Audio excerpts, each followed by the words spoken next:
ഇതെന്താ ഇപ്പൊ ചെയ്യാ വേട്ടാ? നമ്മളിപ്പോ എടുത്തു വാങ്ങിയ ഡ്രസ്സാ. ആ ചെറുങ്ങനെ കീറിണ്ട്. നമുക്ക് അവിടെ അടിക്കാൻ കൊടുത്താലോ? എന്തിനടി? ഞാൻ റെഡി ആയി തരാം. ഈ ആ സൂചി നൂലും കൊണ്ടെടുത്ത് നിങ്ങൾക്ക് അതിന് തുന്നാൻ അറിയോ? റണ്ണിങ് സ്റ്റിച്ചാ വേണ്ട, ചെയിനോ ഏതാ വേണ്ടത്? ഓ, എല്ലാ സ്റ്റിച്ചിന്റെ പേരും അറിയാം. എടുക്ക്.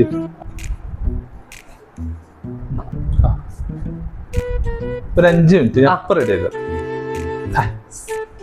സിമ്പിൾ.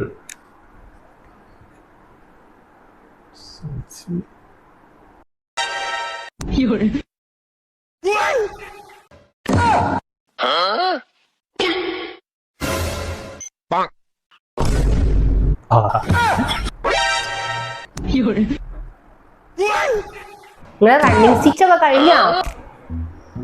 എന്തേ? ഈ സൂചിക്ക് എന്തോ ഒരു കംപ്ലൈന്റ് അടി. ഈ നൂല് കുറച്ചെന്തോ നൂലിനൊന്നല്ല കംപ്ലൈന്റ് ഉള്ളത് കേട്ടോ, നിങ്ങളെ കണ്ണിനാ. ഞാൻ അപ്പോഴേ പറഞ്ഞ ആ കടയിൽ കൊടുത്താ മതി എന്നുള്ള. നിങ്ങളൊരു റണ്ണിങ് സ്റ്റിച്ച്